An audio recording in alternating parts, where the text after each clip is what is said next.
Salam sejahtera dan selamat pagi untuk saudara sekalian yang sedang mendengarkan renungan online pada hari ini. Kembali kita bersyukur karena atas izin Tuhan kita dapat memulai aktivitas kita, dan marilah kita memulai hari ini dengan merenungkan kebenaran firman Tuhan. Mari kita berdoa. Selamat pagi Tuhan Yesus, kami bersyukur karena kami diberikan kesempatan untuk bernafas dan bangun di pagi hari ini. Pada kesempatan yang indah ini kami siap untuk mendengarkan sabda-Mu. Berbicaralah Tuhan karena kami siap untuk mendengarkan firman-Mu. Di dalam nama Tuhan Yesus kami berdoa. Amin. Saudara, pada pagi hari ini saya akan membawakan renungan dengan judul Tanpa Topeng. Bahan renungan hari ini akan saya ambil dari Ulangan 1 ayat 41 sampai 46. Demikianlah firman Tuhan. Lalu kamu menjawab, katamu kepadaku, kami berbuat dosa kepada Tuhan. Kami mau maju berperang menurut segala yang diperintahkan kepada kami oleh Tuhan Allah kita. Dan setiap orang daripadamu menyandang senjata perangnya sebab kamu menganggap mudah untuk berjalan maju ke arah pegunungan. Tetapi Tuhan berfirman kepadaku, katakanlah kepada mereka, janganlah kamu maju dan janganlah kamu berperang, sebab aku tidak ada di tengah-tengahmu, nanti kamu terpukul kalah oleh musuhmu. Dan aku berbicara kepadamu, tetapi kamu tidak mendengarkan. Kamu menentang titah Tuhan, kamu berlaku terlalu berani dan maju ke arah pegunungan. Kemudian orang Amori yang diam di pegunungan itu keluar menyerbu kamu, dan mereka mengejar kamu seperti lebah dan mengalahkan kamu dari Seir sampai Horma. Lalu kamu pulang dan menangis di hadapan Tuhan. Tapi Tuhan tidak mendengarkan tangisanmu dan tidak memberi telinga kepada suaramu. Demikianlah kamu tinggal lama di Kades, yakni sepanjang waktu kamu tinggal di sana. Sedemikian jauh pembacaan firman Tuhan. Berbahagia kita yang bukan hanya membaca tapi melakukan firman ini dalam hidup kita. Masquerade Party atau pesta topeng adalah sebuah pesta yang elegan dari luar negeri.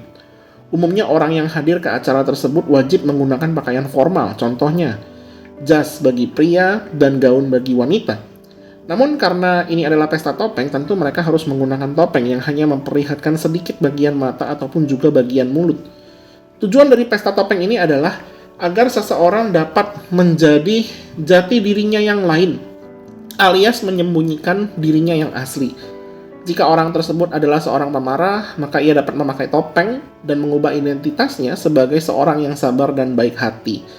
Di dalam pesta topeng tersebut banyak orang yang memakai topeng untuk mencari pasangan ataupun koneksi bisnis ataupun hal-hal yang lainnya.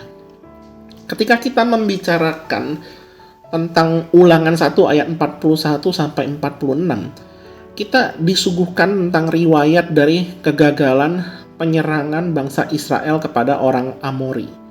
Di sana dapat terlihat dengan jelas bahwa Tuhan melarang dan memberi peringatan kepada bangsa Israel agar mereka jangan maju berperang karena mereka akan kalah, sebab Tuhan tidak ada di antara mereka. Hal ini disebabkan karena mereka hanya setengah hati ketika meminta pengampunan kepada Tuhan atas dosa-dosa mereka sebelum mereka berperang. Sehingga ketika mereka berperang, mereka terpukul kalah dan pada akhirnya menangis dan merajuk kepada Tuhan, namun Tuhan tidak mendengarkan mereka. Sepintas kita melihat bahwa karakteristik bangsa Israel ini seperti anak kecil, bukan? Tetapi lebih dari sekedar anak kecil, bangsa Israel memiliki karakteristik yang kekanakan dan juga bebal.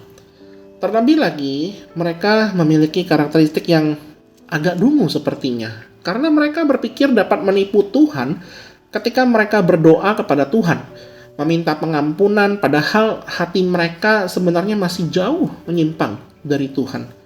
Satu hal di sini yang harus kita soroti, mereka kemudian menangis di hadapan Tuhan. Karena mereka berpikir, kenapa Tuhan tidak memperhatikan mereka sewaktu mereka kalah? Kenapa Tuhan tidak tertipu atas doa mereka? Mereka juga menangis seolah-olah mereka menjadi korban yang paling malang dan berusaha memainkan peran drama kembali di hadapan Tuhan. Mereka suka memakai topeng walaupun sebenarnya mereka tahu bahwa Tuhan dapat mengetahui isi hati mereka. Saudara, saya tidak tahu apakah ada di antara kita yang memiliki tabiat yang demikian, yaitu suka memakai topeng bermain sandiwara di hadapan Allah. Saya pernah mengetahui kebiasaan hidup seorang pria yang ada di luar Semarang, juga memiliki kebiasaan hidup yang seperti ini. Pada waktu susah, ia berdoa dengan tekun setiap hari, rajin baca Alkitab, rajin ke gereja. Tetapi pada akhirnya ketika sebagian doanya dijawab Tuhan, ia memiliki sikap hati yang tidak benar kepada Tuhan. Pada akhirnya pria ini datang ke gereja dengan hati yang enggan. Ketika mendengarkan khotbah, dia tidur. Ketika diajak diskusi tentang firman Tuhan, ia tidak mau bicara tentang Tuhan. Jadi doanya yang ada di awal itu hanya sekedar sandiwara di hadapan Allah. Ia memakai topeng agar Tuhan bisa memenuhi keinginannya dan ujung-ujungnya itu kembali ke diri manusia pribadi. Saudara-saudara terkasih, jika ada di antara kita yang memiliki tabiat seperti ini, marilah kita segera memohon ampun kepada Tuhan. Yang terpenting di dalam hidup ini bukanlah memenuhi keinginan aku, dan aku lagi. Tetapi yang terpenting adalah memiliki hati yang sungguh-sungguh sayang kepada Tuhan. Seperti anak yang sayang kepada orang tuanya, demikianlah kita juga harus memiliki hati yang sayang kepada Allah. Mari kita lepaskan topeng kita. Mari kita bersikap jujur di hadapan Allah tanpa menggunakan topeng. Mari kita sungguh-sungguh mencintai Tuhan, mengasihi Tuhan dengan segenap hati kita. Kiranya kita semua dapat bertumbuh melalui firman Tuhan hari ini. Mari kita berdoa. Tuhan Yesus, seringkali di dalam hidup kami selalu mendukakan hati-Mu. Kami tidak jujur kepadamu dan kami selalu menggunakan topeng di hadapan-Mu. Mampukan kami Tuhan agar kami dapat mengasihi-Mu dengan lebih sungguh lagi. Terima kasih Tuhan, di dalam nama Tuhan Yesus kami berdoa.